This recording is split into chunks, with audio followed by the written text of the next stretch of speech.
evening, everybody. Welcome to California Free Radio. We're blasting live as we always are on social media, on X at Netter Mike, on TaxFighter7, live on LinkedIn under Mike Netter, going to various groups, the Rebuild California groups, thanks to the sharing team, our YouTube channel, which is outraged. And if there is so much to be outraged about this week, but I want to take a brief moment. We start tonight's show and thank everybody for the attention that we are getting on social media. I don't normally talk about this, but our views on social media for myself, which expands to California Free Radio, and there's a reason I'm telling you this, have gone right now to over 6 to 7 million views a week. You heard correctly. The reason that's important is much of what's reported in the mainstream or isn't reported in the mainstream is why California radio is blasting out there. That's why each week I put out Netter News to well over 6 digits worth of subscribers, because we're trying to get the word out on what is barely touched by the mainstream, barely talked about. And I'm always accompanied each week by Kurt and Scott Piotr, and we do this to push out stories. And right now, and gentlemen, go ahead and say something here real quick, because I'm going to start with a rant before we bring in our very special guest, because I'm pretty excited about what we have to talk about, exceptionally pumped up, for lack of a better term. Very disappointing week, gentlemen, with the awful bills that Newsom signed that we'll talk about later. Tax on parental rights, a tax on children's safety. It's unforgivable. Newsom just killed his presidential campaign. He can't win a general election after signing those bills. And we're also going to get into, by the way, Kurt, what he didn't sign, which is protecting our forests and the raises for the firefighters out there. So while his Gavin is gallivanting around California running for president, he's really not protecting the people. Scott, give me something before I go into my opening blast here. Hey, just welcome everybody from behind the blue curtain, as we're still here in California. We think California is worth saving. And good news is that Ron DeSantis, America's governor in California, is suing California under the Constitutional Direct Provision Act right to the Supreme Court for being a sanctuary state and allowing illegal aliens to have commercial driver's licenses and go kill Floridians. So it'll be fun to watch that. More good news as we go. I also would like to say that there's a time when a story bubbles up to the and hits the mainstream, and that's what we're focusing about on tonight's show. There's a lot which is barely touched. For example, that the County Board of Supervisors in Los Angeles, America's second biggest city and the largest county in the nation, said we'd rather take care of illegal aliens than we would citizens. We're going to pay their rent. Why they're doing a payoff, as I put in Netter News this morning, to their CEO of $2 million who is making around $800,000 a year. Why at the same time, breaking right before we went on the air, that you won't see on network television, there's about 134 people indicted in the county for working for the county, misusing homeless money. But even if you watch ABC, even if you watch CBS, Fox, CNN, a story is so big it has hit the Supreme Court, is about we've been talking about over and over and over again. That is why we're saying no on Prop 50, and that is about what is called gerrymandering, or about what is going on. And we're happy to have tonight Mark Moiser, one of the lead attorneys for Harmeet Dillon, the Dillon Law Group, someone I've known since the days of the recall. He posts a lot. I try to repost him. It's absolutely amazing. It's right before the Supreme Court, and I'm not smart enough to understand the implications of it, but I will tell you that regardless of the outcome of Prop 50, this may change the entire landscape of the country. Scott, could you bring on our guest, Mark Moiser, here tonight? And I'm going to take care of some technical stuff as you do. Hey, welcome, Mark. Hey, thank you for having me here tonight. So tell us, Mark is the lead attorney, right, for Harmit Dillon's firm in suing the state over Prop 50. Tell us where we're at on that. Tell us exactly what your role is, exactly what your lawsuits are, what they've thrown in, what they've thrown out, and where you're going from here. I'm first going to correct you that Harmeet Dillon is, it's the firm that she started. Dillon when Law she- Group, correct? Yes. When she jumped on the at the DOJ, she had to relinquish her ownership in the firm. Her brother has taken over the firm and run, so it's still in the family, as you could say. But what is Still going on? specializing in going after government, right? That is what I do. I am as a constitution, election law. Went after Gavin Newsom over 30 times during COVID. Went after Joe Biden over the vaccine mandate. So I have when they tried to take Trump off the ballot, there's over 100 lawsuits that I personally coordinated to make sure that Donald Trump stayed on the ballot. When they said that the argument was that because of his involvement in January 6th, somehow he was an insurrectionist and that this somehow disqualified him for running. And there was all these lawsuits filed. Yes, our firm is, handles those types of cases, and I'm usually right in the center of them to try to protect and preserve our constitutional republic. But I digress. Let's talk about Prop 50, and then we're going to move to Calais, which was a case that Mike Netter was talking about that was in the Supreme Court yesterday, and how, based upon what we're hearing the court talk about, the questions that the judges asked, what we think that that's going to mean for the future of redistricting.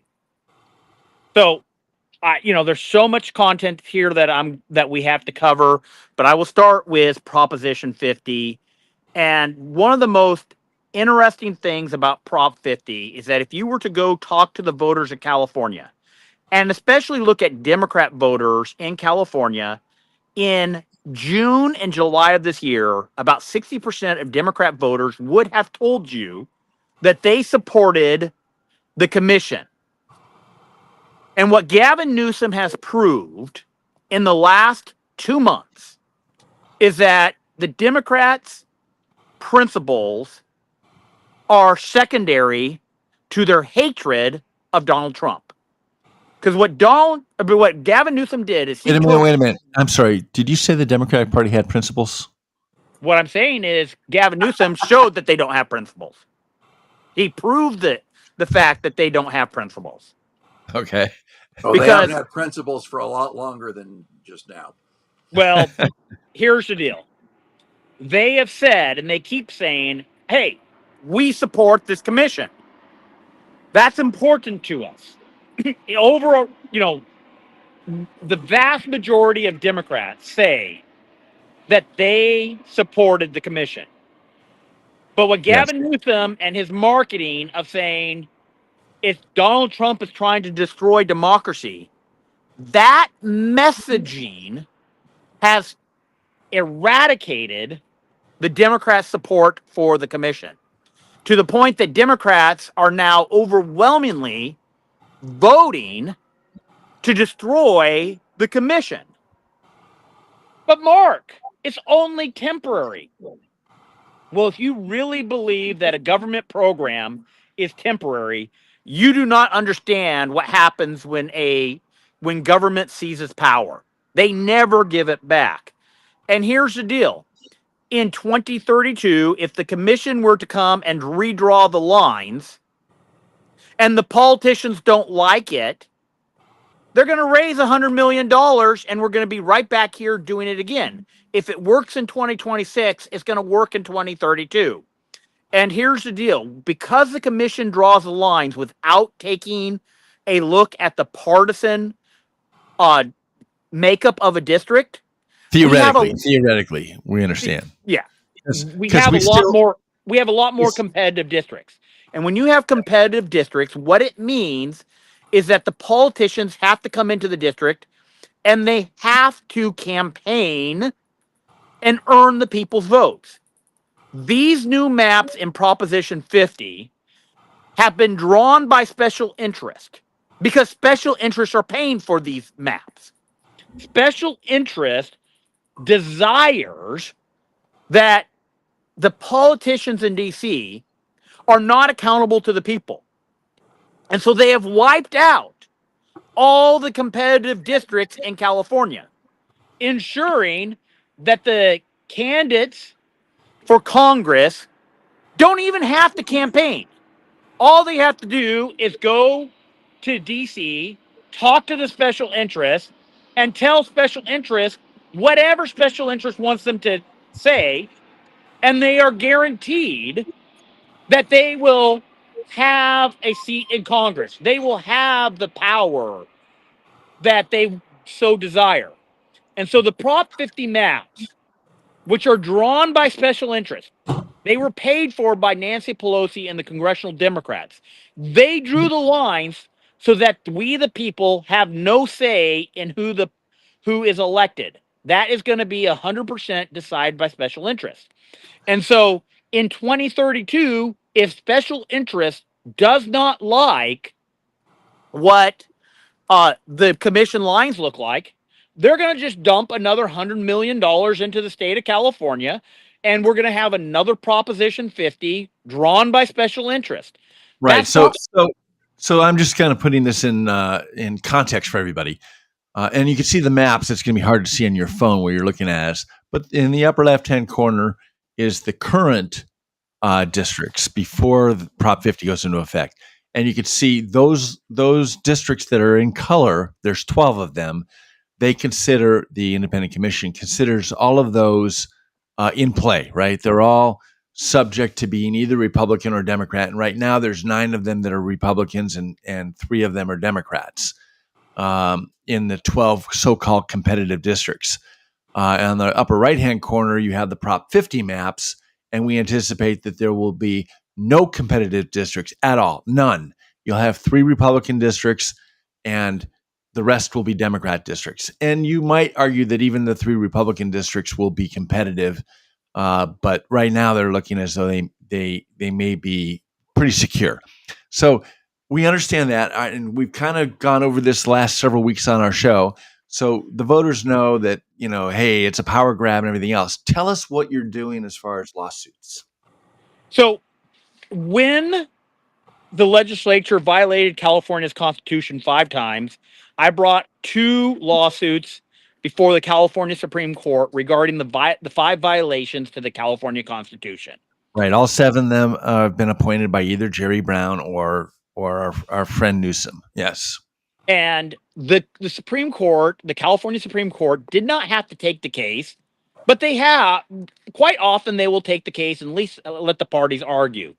In this particular case, they decided we are not going to even require Gavin Newsom to defend himself. Instead, they declined to hear the case. And so what that means is that I'm now moving forward with a federal lawsuit that if Prop 50 passes, we will file the day after the election in federal court. It will be a federal 3-judge panel. And what our argument will be before the court is that these districts that were drawn by Prop 50 violate the Equal Protection Clause because they were drawn, many of the districts were drawn with race in mind. And because of how race predominated the drawing of those lines, the lines around them are also gerrymandered, and that not gerrymandered, they're Gavin-mandered. Right. Because And so however many districts there are that are totally created to create more brown and black elected officials, all of those around them are affected as well. So you may have affected 2/3 of the districts in the state. yes, there are Yeah, 14 districts that are drawn that we call voter rights act districts. So there are 14 districts that we don't believe there is a problem with race that they needed to fix by drawing these districts. And because those districts were drawn racially, then all the surrounding districts, which, as you said, is probably about 2/3 of the total districts, which means that because race predominated the drawing of the Prop 50 maps, our argument is that none of the maps can be in place, and that the court needs to enter an injunction and stop the maps from being And voted and on. these are you're going right to the the federal appellate court. You're not going to a district court first? No, we actually file in federal district court, but there's a special law that when it deals with congressional lines, there is a special 3-judge panel. There will be one Oh, circuit court judge and 2 district court judges. They will hear the case, and that decision is appealed straight to the Supreme Court. Oh, so we skip over the appellate court process. Mike, you were going to say something? Yeah, I think I want to also say for everybody, follow Mark Moiser. I do that. You've done a marvelous job for, again, simple people like me. Mark is a brilliant attorney. I'm kind of just a schmuck political advocate. And one of the best thing, everybody knows the book Animal Farm. Everybody's eating animal crackers. And Mark, I want to say that on your feed, you've done a great job of drawing how ridiculous these districts are, because many of them resemble very strange creatures. Okay. And I also want to add that we know a lot of backdoor deals, they're not even backdoor anymore, have been made with the people that are under term limits, like Mike Madrid in the state Senate, etc., so they can go on to run for Congress. Also, I want to differentiate, Mark. You've got a couple cases. Again, you know your stuff really well. Assume most of our audience is like me going, who? There's a couple different things here. There's the cases that you're filing. And there's the cases where you're, quote, friend of the court, right? The amicus brief that is up that's going to affect the whole country. That is incredibly huge news. And I want to first talk as you continue down the path of what you're talking about, where you filed, and then make sure that we differentiate the case, which is already before the Supreme Court, if I'm not correct, that's going to affect the entire country. So as you were, I'm trying to break it down as we go, because most people have no idea the stuff is the way you do. Okay, they just know, hey, I'm supposed to go somewhere. So go ahead. Back to you, Mark. And not everybody is like you who follows me on social media and reads all my detailed posts where I try to break this out. So yes, we're going to try to do that here. So what we're talking about is a Calais decision, and it's very important to understand Calais to understand how that's going to impact Prop 50 if I have to litigate it over the next couple months. So in Calais, this is a case out of Louisiana. Louisiana has 6 congressional districts, and they drew them, and there was one VRA district, that minority majority district for the Black Americans. And some liberal groups sued the state of Louisiana and said, you should have drawn 2 minority districts. And so the legislature... Wasn't that actually Biden's DOJ that did that? No, this was some liberal groups who did this in Louisiana. Okay. And so they sued, and the judges said, yes, you're going to have to draw a second minority majority district. And so the legislature drew a second one, and then they were immediately sued. And they said, look at this second district. It is so gerrymandered that the only way you could justify it is that race was the predominant factor. And the judge said, yep, you're right. So basically, Louisiana was in this position of darned if you do and darned if you don't. You know, they were between a rock and a hard spot. If they didn't draw a district with enough blacks, they're sued. If they drew it with too many blacks, they're sued. And so that is the case that's before the United States Supreme Court. Now, in order to understand that, you have to go back 2 years ago. There was a case out of Alabama called Milligan. In that particular case, the Supreme Court was determining whether Alabama was going to have a second black district. And the Supreme Court basically, it was a 5-4 decision that case, the Supreme Court was determining whether Alabama was going to have a second. Here? Go ahead, Should Mark. Should I just mute Mike? Sorry, we're back on technical. It was interesting hearing myself talk there, but I think he was playing your video on your feed. that's almost what it sounded like. So, Alabama had drawn the Supreme Court in a 5-4 decision decided that the VRA districts were constitutional, and Alabama had to draw the second line. Well, for this case to now be back, this issue of gerrymandering to be back before the Supreme Court, a lot of people say, well, the judges haven't changed. Why is this case there? And it has to do with the fact that the Louisiana judges or the Louisiana attorneys did a better job of briefing the case and bringing up the absurdity of what is going on here, where legislatures are either violating the VRA or they're violating the Equal Protection Clause.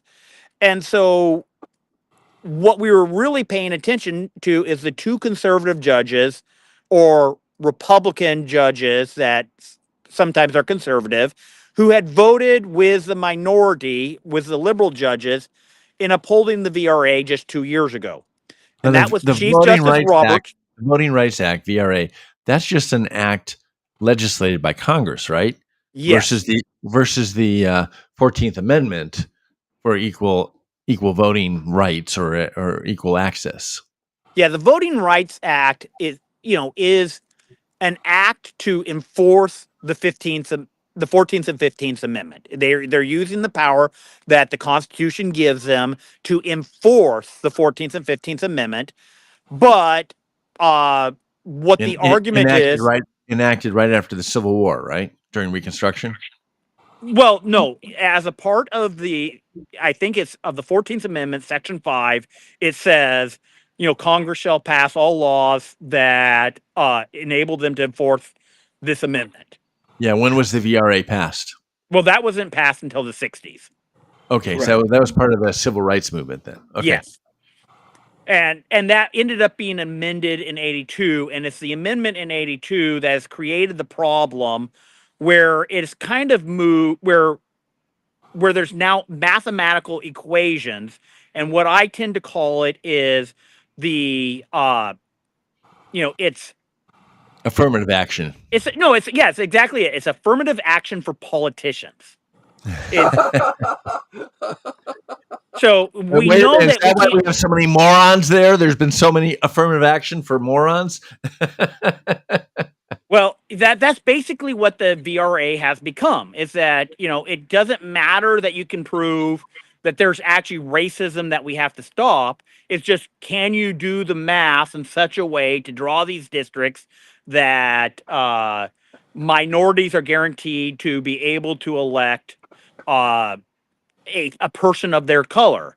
And as was so eloquently said in court yesterday in the Supreme Court, basically what it has become, what the Voting Rights Act has become, is guaranteed seats for Democrats, because what is going on is that they're not distinguishing the minorities from politics. They're not saying, because back in the 60s, the white Democrats would not vote for a black Democrat. That's not the scenario that we have now.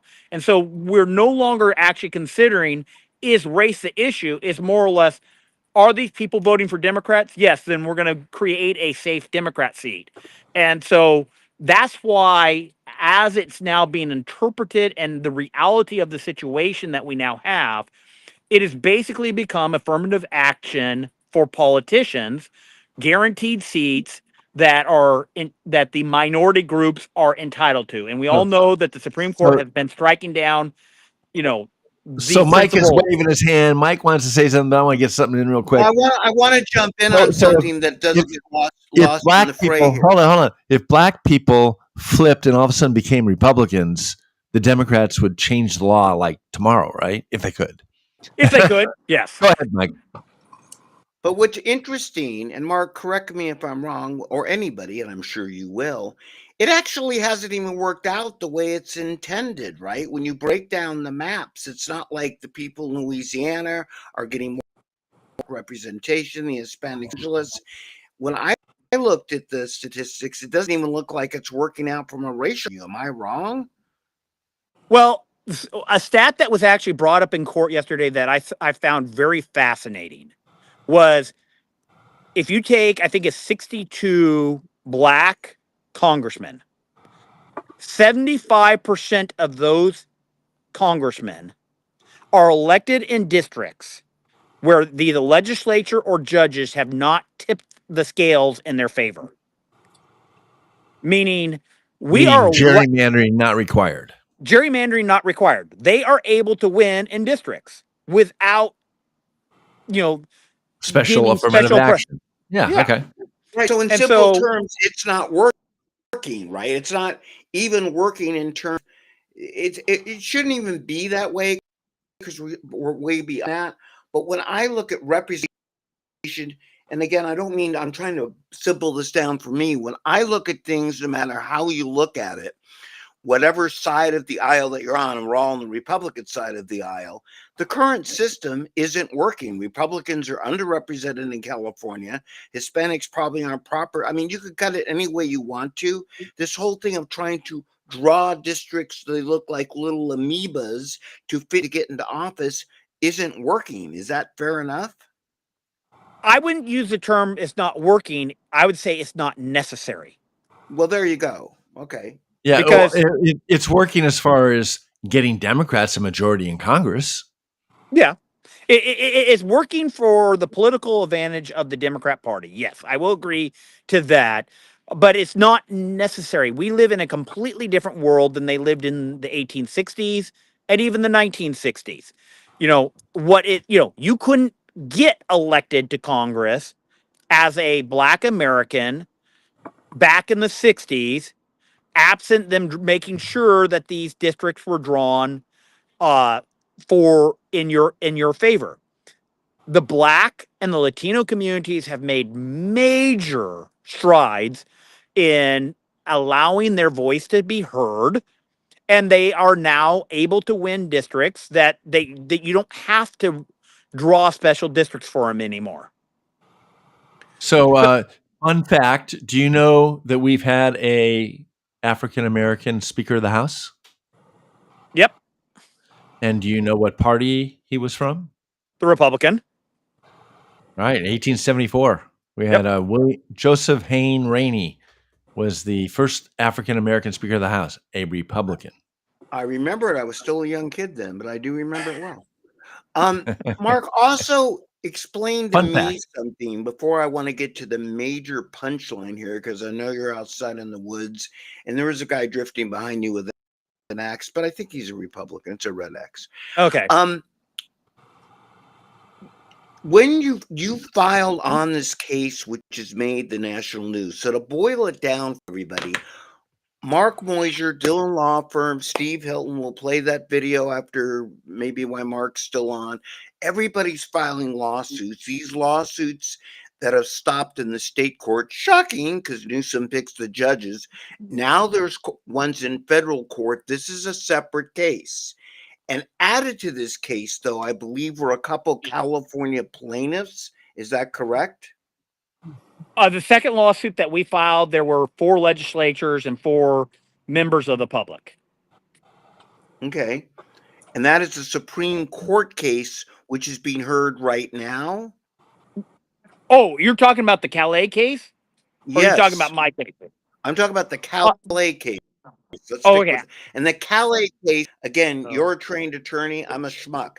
The Calais case is the one in the news that's up right now. The Supreme Court have some California plaintiffs been added to it, like California Policy Center or something like that. I know your amicus brief, which I read and didn't understand a damn word of it, but I thought I saw some California names in there.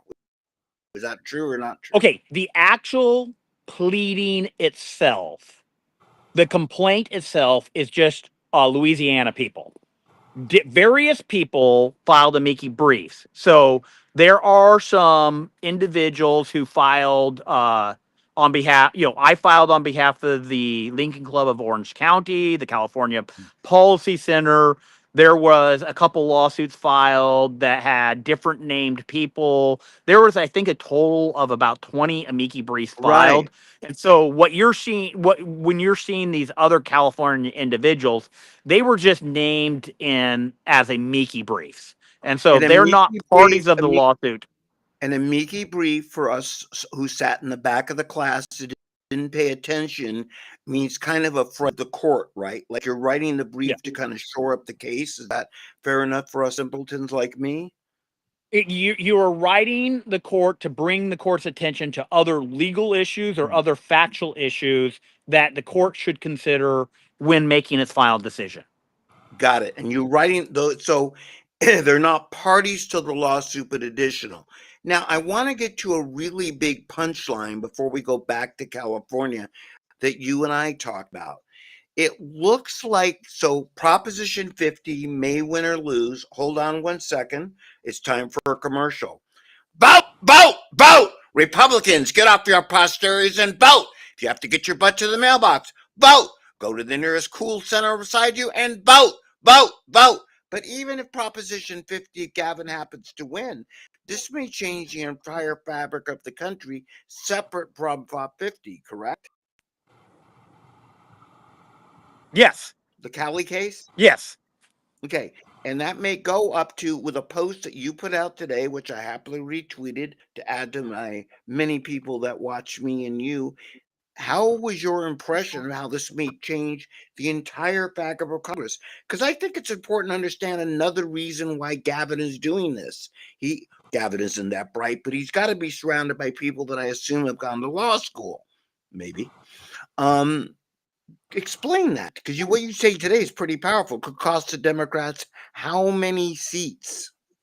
Okay, so there's two things that are going on right now. This Calais decision, if it's very possible what the court is going to do is say there no longer are there numerical standards that that legislatures have to follow in order to draw their maps.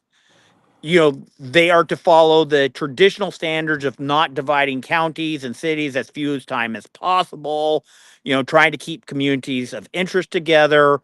And so if that is to happen, if that's what the Supreme Court says, is that no longer are there numerical affirmative action congressional seats, that issue alone will probably result in 20 to 30 votes swinging from the Democrats to the Republicans. In other words, the current maps across all the states would be redrawn, and 20 more of those seats would become competitive and likely Republican. Yes. Now, wow, they've loaded and cheated the system by that much. Yes. Now, when you look at we've all heard about it, the 2020 census being so bad. The right, talk where they didn't count them right, and California should have lost a seat. Florida should have picked up a seat. Okay. Yes. If we draw the lines correctly, and if the majority in Congress get that are you a citizen question on, and they draw the congressional on the next census for 2030. on the next census. If you get that on, and in addition to all this redistricting that's already going on, what they are saying is the Calais decision, the immigration status question, the having a proper census, all this combined by 2032 could be somewhere between 50 and 70 congressional districts for the Republicans. That would flip. Yes. Wow. So, they've cheated that much. So what that is, what the experts are saying is this is Gavin Newsom and the congressional Democrats understand the importance of winning Congress in 2026, that they need to pull out all the stops, because if they can take Congress in 2026, they can ensure that the citizenship question is not on the census in 2030. Wait a second. So if the Republicans add it to the census for 2030 before the midterms and Trump signs it, of course, it has to get through the filibuster in the Senate. The new Congress occupied by the Dems, or majority by the Dems, could not overturn that without Trump. Yes, but the thing is, if they put a Dem president in there in 2028, then all bets are off. So it's very important for the Democrats to take 2026 to make sure that, because it also has the time, the 26 to 28 range is when they actually do the 27-28 Congress is when traditionally they set up the census litigation or they set up the census question. That's when Congress deals with that issue. And so if the Democrats can control the House in 27 and 28, it makes it very difficult for the census question to be added back in. And so if they can protect themselves from that question getting on in 27 and 28 for the 2030 census, they have ability to stop the bleeding here. And so that is one of the reasons why Gavin Newsom and Nancy Pelosi are so desperate to basically gaslight their own voters to change their Rig this position, system, right? because they understand how important it is that they control Congress over the next 2 years. So, they are thinking way down the road. So what kind of likelihood do you have in passing or in being successful in your legal challenge? As lawyers, we are told very early on, never guarantee a result. But based upon what I saw yesterday in the Calais decision, I'm very optimistic that if I do my job right as an attorney, that the Supreme Court would issue a stay and not allow the new maps to go into effect. But, there's a lot of between here and there, a lot of work that I have to do. And, I am honored that I am one of the attorneys getting to litigate this very important issue that is going to have a major impact on our nation and the republic for which we all live in. So the Calais decision, they just heard it yesterday in the Supreme Court. Yes. Normally they don't release their decisions until next summer, right? Typically the decisions come out in June of highly contested cases. The thing is, this is a holdover case, which means they actually heard it last year. They decided they wanted a second round of arguments, which is unusual, but it does happen from time to time. And so there are some people who believe that the court may actually enter a decision by December this year or January of next year, so that state legislatures have the ability to take that decision and redraw their districts in ahead of the 2026 election, which they wouldn't be able to do if they waited until June. Right. So they understand the time sensitive nature of the decision. Yes. But it's a lot of ifs, right? They don't have to come out with their decision until June. It would be too late for anybody to redraw their districts before the November election, so that they can argue that we wanted to delay it so that the judiciary is not influencing the electorate. I mean, Yes. there's a good argument that may be the way that they handle it. Now, I'm not saying that's the way they're going to handle it. By the way, Robert is an idiot, so you never know. By the way, full disclosure, Well, the thing is, his very first Scott is an architect, and you're the lawyer. But thanks, Scott, he's absolutely correct. Good job for the architect there, and quite a challenging one. But all right, I've got I'm just questioning the expert for Mark. Kurt, go ahead. There's a Kurt fellow is a named lawyer. Go ahead, Shiloh Kurt. Marks who's suing the county registrar of voters to force them to remove ineligible, inactive voters from the voter rolls. Yes. Like And dogs. doing it in multiple counties. Even if Prop 50 passes, if those efforts are somewhat successful, is it possible that the Democrats can't win as many seats as they think they can win because they've been winning these seats with bogus votes and illegal aliens and people who are dead? Let's let the And litigation play out, and then the politicians and the political activists will be able to do their job, and we'll let the work show itself after they get the voter rolls cleaned up. But it's been anybody who followed me in 2018 when I ran for Secretary of State, I was very vocal about all the problems that we have with our voter rolls, and we need to get these voter rolls cleaned up. I'm glad to see some of that litigation is going forward. I'm also planning some litigation on the topic for after I get done with Prop 50. So there's a lot of stuff that we are working on to help ensure the integrity of our elections so that every eligible voter is able to vote and every legal vote cast is properly counted.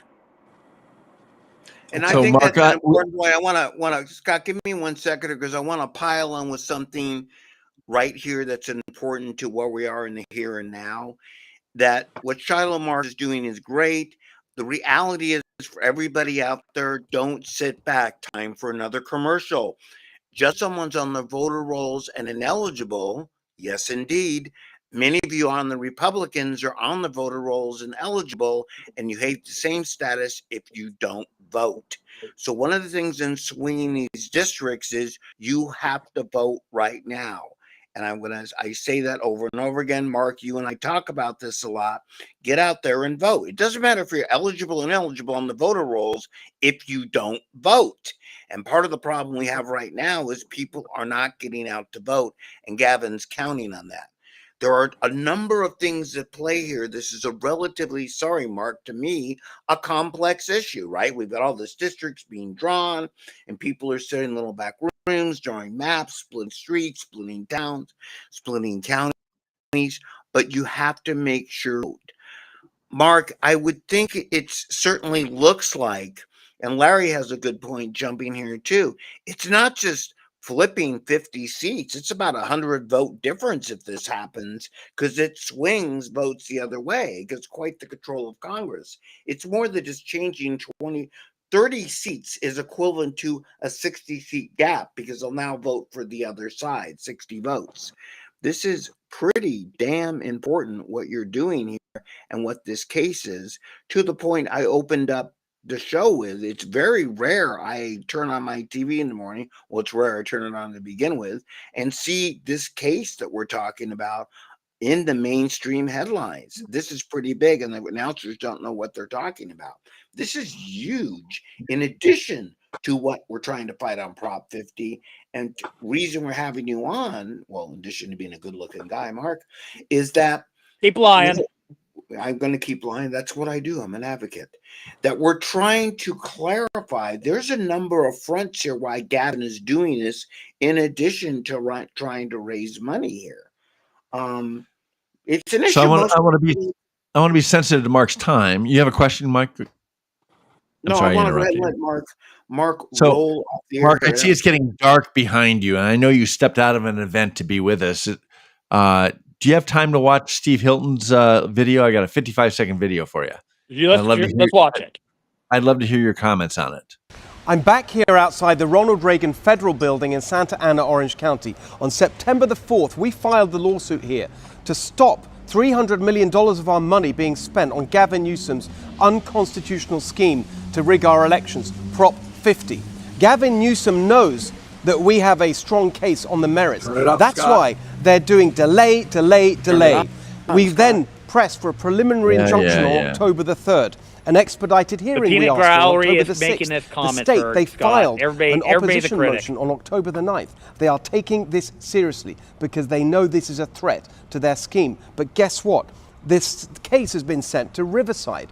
Kenley Kia Cato is the judge, a Biden appointee. The date that's been set for the hearing is November the 6th, 2 days after the election. That is completely unacceptable, and we will fight back. Yeah. So what angle is he going for, Mark? Unfortunately, I wasn't able to hear that video, so So the audio was that bad, huh? Sorry about that, guys. That's Don't okay. know what happened. There's a number of people filing lawsuits, and I guess most of the lawsuits. And Mark, please tell. I want to let you go, so I'm going to try to sum it up because we're getting a lot of questions for our audience. You're a hit. But what I want to try to sum it up is that lawsuits are filed on the state level for many of these first. The state judges simplistically are put by Newsom to say they lean left is an insult to your left hand, right? And they tend to throw them out. Many of these lawsuits are just against Prop 50 in general, et cetera, et cetera. They're delaying the decision on these lawsuits with Steve Hilton till after the election. Your lawsuits, many of them, in addition to the state level, are being filed in federal court. And by the way, Gavin and Karen Bass, the feds trump all, because they didn't get the thing about the Constitution being the supreme document. Is that a fair way to sum it up? And what you're working on is actually may reshape the entire election, regardless of what these so-called politicians, I'll call them morons because I'm an advocate, do. Is that fair enough? Steve Hilton's lawsuit is filed in federal court. He is bringing a different angle than the angle that I am bringing. He's also alleging equal protection violations, but he is raising some other concerns. And my belief is that his case and my case will end up being heard at the same time in front of the same judges. And if we go to the Supreme Court, his issues are going to be heard at the same time that our issues are going to be heard. And there's going to be, a lot of issues that, Gavin Newsom violated the state constitution. He's also violating the federal constitution. The thing is, the state Supreme Court is the final arbitrator of state constitutional issues. The United States Supreme Court is the final arbitrator of U.S. constitutional issues. We gave the California Supreme Court the opportunity to step in. They declined. So now we're going to go to the federal court and deal with the federal issues. So there, we have separations of jurisdictions, just like Congress has their authority under the Constitution and the president has its authority. So also states have authority to enforce their jurisdiction while the federal courts have their jurisdiction. So it's a fun world of living in a constitutional republic, but it just means that you can't always bring every lawsuit where you want to bring them. But because Gavin Newsom and Nancy Pelosi have violated the U.S. Constitution with how they drew these new maps, we will be taking them to federal court, and that's where Calais is kind of a primer for what's going to happen. We think our case will be the next step that will help galvanize the Supreme Court in actually making a decision that will have a major impact upon racial gerrymandering for years So to to come. sum it up in two simple things here, and the last one's going to be a question for you, and we appreciate your time. You're a bigwig. It may not be over even no matter what happens with Prop 50. They need to get out and vote. Fair enough, because there's lots of moving parts to this. And I want to present you with a straightforward question, and I want an honest answer from you. Do you think Gavin Newsom even knows there's a Constitution? I'm not going to touch Objection, that, but I am going to conjecture. say I am fighting this in the ballot box, and I will fight it in the courtroom. I would much rather we defeat Gavin Newsom in the ballot box, but if we go to the courtroom, I'm going to do everything I can to fight it in the courtroom. And I appreciate the time that you guys have given me today to kind of explain the bigger picture of what's going on with Prop 50. But I will sign off here today, get back to my other meeting, and just remind everybody, have you texted 50 friends in California today and told them vote no on Prop 50? Amen. Mark Moser, thank you very much. Everybody, make sure to follow Mark. Look at his pictures of district that look like animals. Follow him on Facebook. Follow him on X. We've been scrolling across the bottom of our screen. And make sure to vote. Mark, thank you very much. Please get inside before the winter solstice comes. Thank you for your time tonight. Thanks, Mark. Hey, hold on a second.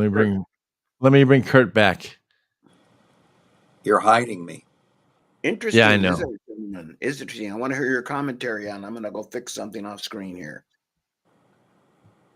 Yeah, Mr. Attorney, what's your insight on this sucker? What our guest said, I want to emphasize the court questions and the amount of time they spent questioning the attorneys leads many people to believe that they're going to overturn racial gerrymandering in drawing congressional districts. You mean as in I don't have to vote because it's going to get overturned in the courts? No, meaning they many believe that it will be that the good guys will win this case, and that we'll be able to get an extra 20 or 30 seats when that's overturned. Yeah, I kind of look at it too. I agree. First of all, we need to go out and defeat this at the ballot box. Win or lose, it gives us a great lawsuit platform to pursue this Calais case and expand what its impact is. You know, people, I don't know if you guys picked up on all the different aspects that this case and the significance of it holds.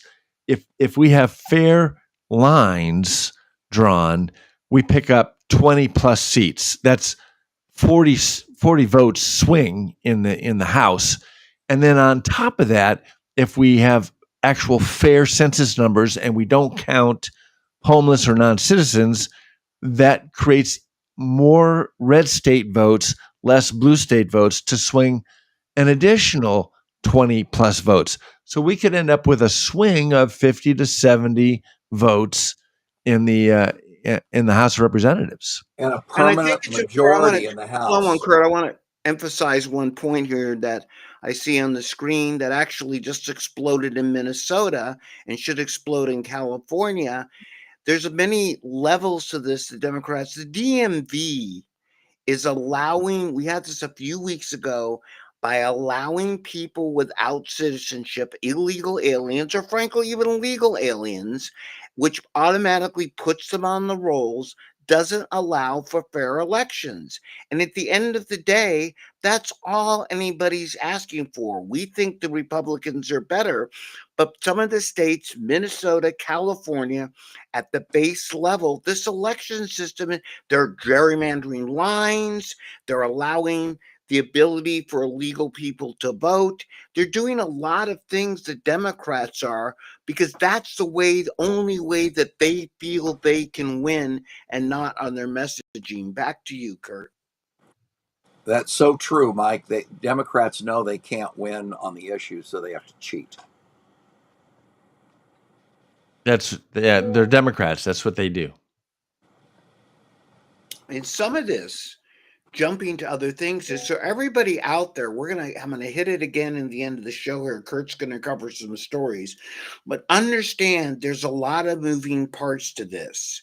For everyone out there, because everyone knows I'm a simple guy, whether you're in the Steve Hilton group, whoever you're going for governor, whatever you're doing next week, looking at the propositions you're trying to get signed, many of these issues are complex. You'll be weighing who's for governor, all these things.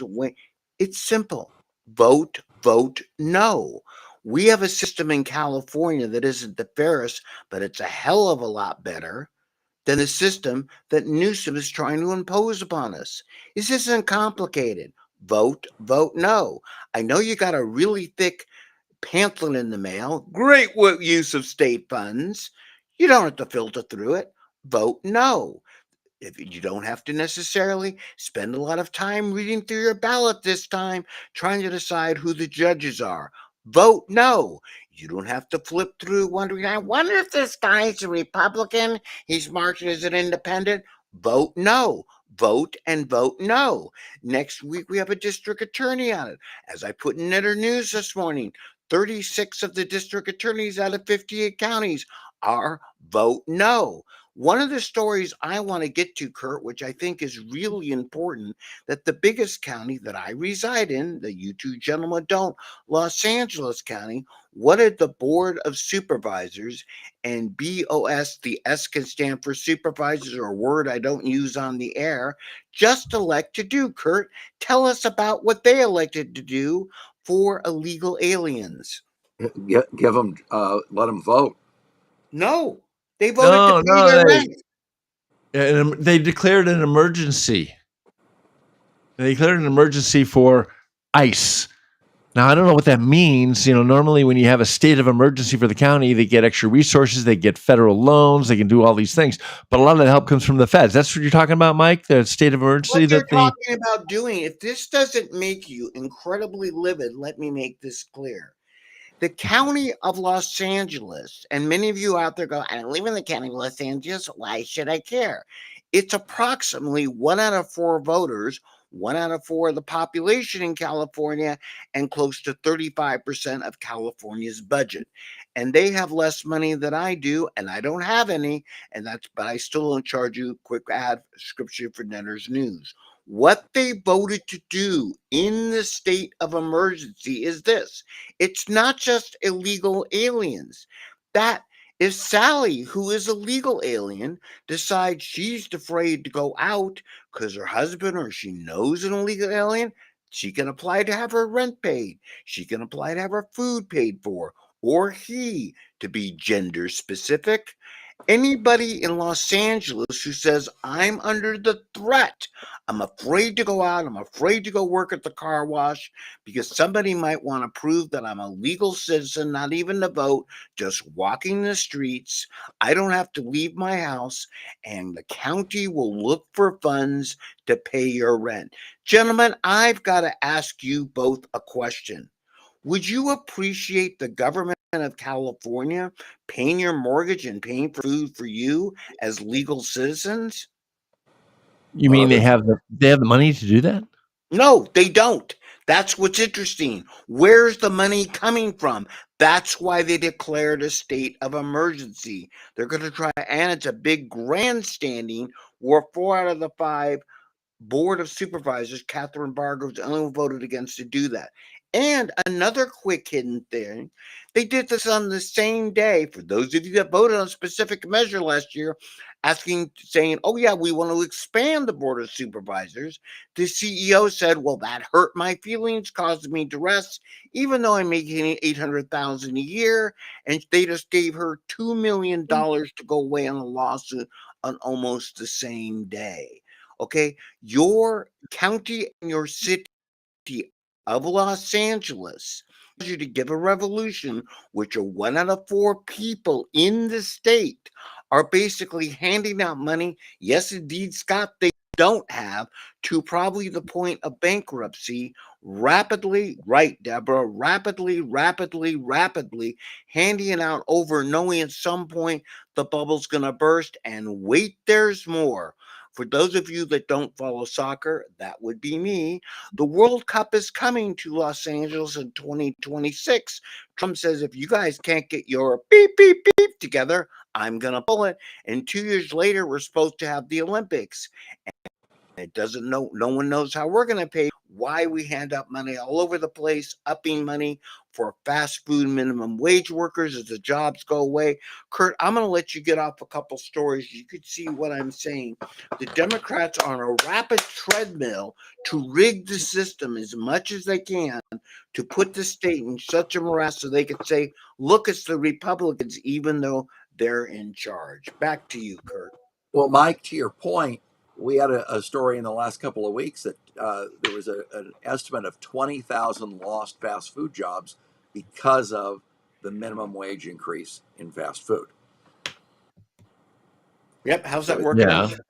So it's another failed Democrat loony idea by the Well, party. and you had Gavin Newsom on X this week saying that the tariffs were going to increase the cost of your hamburgers because they're importing meat. And it's kind of like, hey, what are we doing importing cattle? We're importing cattle because stupid Newsom cut the water off to the Central Valley and they had to reduce their herds. So then they offshored cattle production to the Chinese, and then they have tariffs. And so he's blaming it when he had his $25 an hour minimum wage. It's kind of like, really? Come on. Hold on, I gotta jump on this again. Sorry, guys. Here's what Gavin Newsom, you haven't heard him talk about. Scott, could you do me a favor and put the graphic behind you that you opened the show with? The price of gas. Because this is one of my points, all right? Gavin Newsom can't go, well, beef is going up and it's all Trump's fault, because apparently we're supposedly importing a lot of cattle. We're not. But Californians, get this, hear me loud and hear me clear. We are importing close to 70% of our oil because Gavin and the Democrats, why they're getting you with the shiny object on Prop 50, redrawing. we're importing oil. And when we import oil, tariffs will affect oil. And why price of gas is dropping around the country, it's not in California, because we're bringing our oil in, many from countries that we're not friendly with. And we're bringing in from Russia. Now we're not, Netter. I looked it up. That oil comes through India, who acts as a Russian surrogate. Gavin, why don't you talk about that? And I'm going to lay this out here again. Gavin Newsom and frat boys, as I call them, the frat freaks that are his press corps, we put him for. Put Gavin on the show. We are happy to have Gavin. We'll go up to Sacramento. I'll pay for it to fly us up there. And Gavin, answer these questions to the people of California. Don't try to shape the narrative like it's the Republicans' fault. Gavin Newsom, you have now been in office 6 expletive years, and things have gotten worse. Why aren't you talking about the tariffs on the price of gas? Oh, because you're importing it. You'd rather talk about hamburgers. Gentlemen, you want to know something? On any What's that, given Mike? day, I'll be the straight man. What, Mike? thank you. On any given day, if I don't want to buy beef, I can eat chicken. And if I don't want to eat chicken, I can eat pork. Or I can eat vegetables. But you know what I can't avoid, Kurt?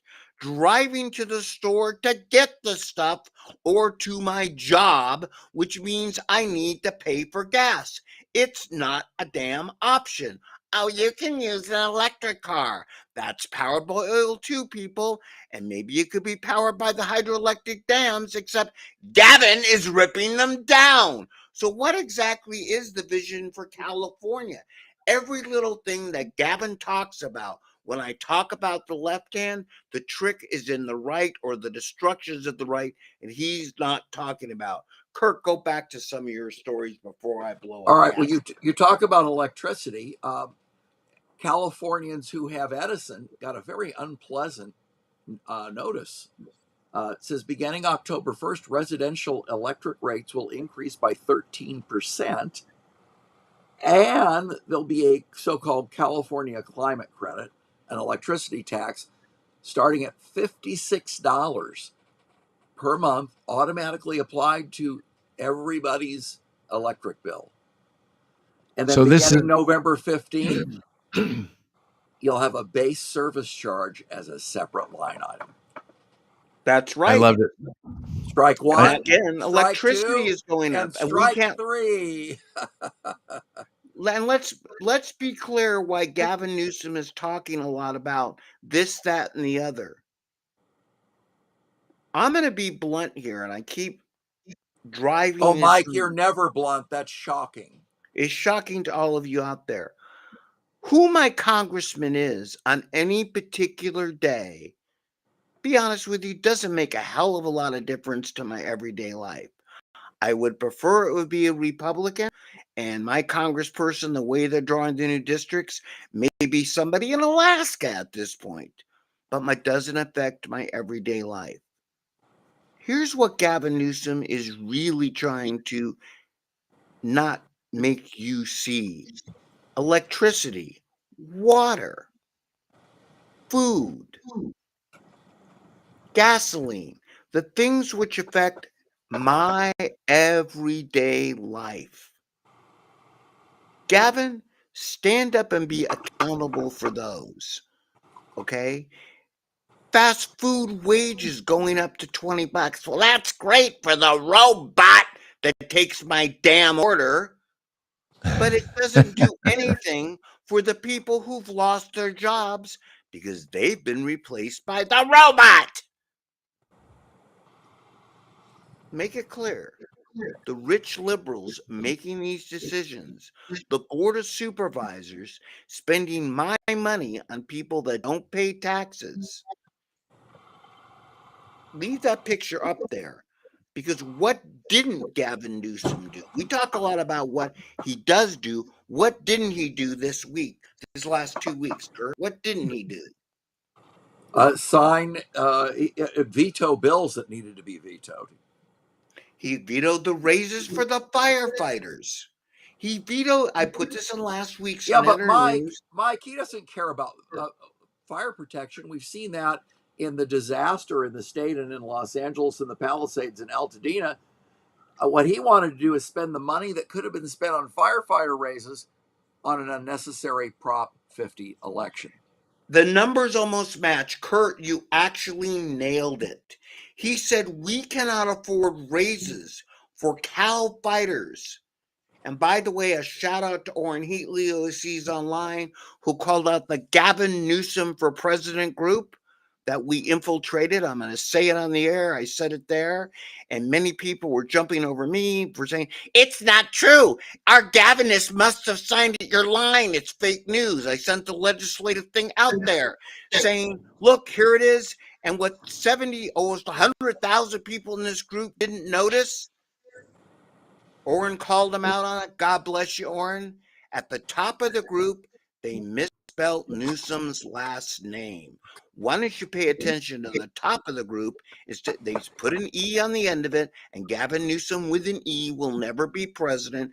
But they actually are that, I'm going to call it ignorant to be polite, that they didn't believe that Gavin didn't sign the raises for the firefighters. Just today, Kurt, or yesterday, he didn't sign the wild protection bill that was bipartisan again, that would have cleared out a lot of our forests. And you really got to wonder why Gavin wouldn't do it. Mike, you're assuming that Democrat politicians care about what's good for people. They don't. Kurt, give us a couple more as we wind to the end here. All right, there were some terrible bills that were signed by Newsom in the last number of days. One is AB 495, where Newsom will allow strangers to come in and with a fake affidavit, no ID, and take temporary custody of children without their parents' knowledge or consent. This will be a boon for child traffickers that want to sell California's children into prostitution. Yeah, basically kidnapping are us, and the governor is complicit in it. So Scott knows this Bible verse. It says that anything that you would do harm with a child, but better a millstone around your neck and be thrown in the ocean. And there's another one where Newsom and the Democrats signed the bill to force every student to have an ID with a radical pervert LGBT homosexual groups contact information on the back of their ID so adults can get in these chat rooms and solicit children. It's outrageous.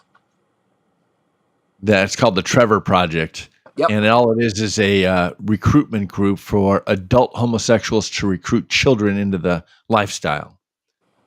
Yes, and to commit statutory rape. Because they encourage them to get together, like Big Brother, Little Brother, more like sex slave. Yes, I get it. Of course. Then Newsom signed crazy Scott Wiener's bill, SB 79, to bring 7-story residential units next door to your house and the home of everybody in California if they can claim you're near a transit zone. So, Scott, you're an architect. Tell us about that nonsense. Well, I mean, physically, they still have to accommodate all of the things on the site. So it's not like they're going to stick it on a single-family home. But by 2 lots together, it'll be perfect. They can get whatever they need. And if it's close enough to a transit stop, they don't have to provide any parking whatsoever. And so, Scott, that's going to destroy residential neighborhoods because they'll all be crowded like Los Angeles. Right. They don't like suburbia. They want to turn every suburban area into an urban area. The big thing this bill does is for normally, and again, when you talk about too much rule, this takes, and by the way, are you guys ready? You see those two faces you have on the screen right now, Scott? Karen Bass and Gavin Newsom. This bill two of your favorite people. Yes, this bill is so bad that Kurt's talking about. Karen Bass doesn't agree with it. It actually means that if Karen Bass is against, for example, having huge towers of people that could be homeless, that could house homeless, buy her a house, The city of LA had no say in it. Karen Bass, this bill's so bad that Gavin signed, Bass is actually against it. It takes away local control and local zoning, meaning that if those of you lived in a single family dwelling or simply don't have the sewer system for it in your community, too bad for you. The state can approve it. And it's shocking, many of these politicians are paid off by these developers. And there's a million different signs of corruption there. We'll go on there. Kurt, give us a couple more. And well, speaking of corruption, Mike, talk to us about Gavin Newsom's wife, Jennifer, who's raked in $300,000 a year from political mega donors through her nonprofit that is soliciting children into sexually perverted lifestyles. If we had an attorney general that wasn't, let me rephrase that. If we had an attorney general that was actually independent, the Newsoms, and this needs to be investigated by the feds. Jennifer Sybil Newsom, as she calls herself, the first partner, okay, has been raking in money and from Gavin Newsom's donors ad nauseum. And I also want to say here, this scam of Prop 50, again, I've stated this, I'm going to be on John Phillips next week. I'm going to state it over and over. It's simply about raising money for Gavin Newsom. This is not about congressional seats. This whole time Gavin's been in office, his wife is very handsomely paid, okay, through a series of this, that, and the other. As a vendor to the state and the education system. And that pays her the $300,000 a year. It's an incredible. And by the way, Gavin Newsom has asked, because of Trump, promised to show us tax returns. Trump, if you're running for state office, Gavin Newsom's last sign of a tax return was on an expletive-deleted milk carton because we haven't seen it in 2 years. And the last one he put up, they yanked down very quickly. Some of us have copies of it. That's a whole other show in morass. Kirk, give us one more story and we're rolling to the end. All right, at UCLA, one of the worst universities in the history of the world, they have something called a race and equity director. And so you would think that someone like that would be for human rights, but no. He was placed on leave for celebrating the assassination of Charlie Kirk. Mm-hmm. And you remember that the hatred expressed by the valedictorian speaker at UCLA with her anti-Semitic rants at the last graduation earlier this year. And he's, of course, being defended by his union. Kurt, give me one closing statement there. Scott, give me one closing statement. Let's roll to the end. All right. So you've heard that over 100,000 requests have been turned in for Turning Point USA chapters in junior high, high schools, and colleges since Charlie Kirk's assassination by an evil liberal. But there are some schools that are denying students the right to start Turning Point USA. They can have a queer club. They can have a Democrat club. No Turning Point USA. So there's a law firm called the Barnes Law Firm, and Mike and Scott, you ought to post that link on your social media feeds. The law firm is offering to provide free legal services to any Turning Point USA group denied, and the school will have to pay his legal fee when they win. Nice. Nice. Scott, hit me with a closing statement. Let's roll to the end here. You know, I love what Mark brought up at the beginning. First of all, I wanted, as the picture shows on the screen, we did have a historic moment this week on Monday when we had the hostages released in phase 1 of the peace agreement between Israel and Hamas has actually been implemented. Now they're slow walking the remains of the 24 hostages that they claimed that they had, basically saying we can't find them, and just like we predicted, or Israel predicted, as they pulled out of certain areas of Gaza behind the so-called yellow lines, Hamas has gone and started executing Palestinians that were cooperative with the Israeli army. So, you know, how Hamas ends their existence and being is yet to be seen, whether it will be voluntary in accordance with the peace agreement, or whether the U.S. and Israel will go in and just annihilate them. But the good news is that we have peace in the Middle East, and a lot of Arab neighbors have signed in as part of it, which is what makes it historic. So what a great and Mark, I can repeat what Mark said, but let's end it. What a great way to Brandon. end the show. And I'm going to use a word I don't normally use. Why the president of the United States is out there kicking ass and Gavin Newsom is slapping us in the face.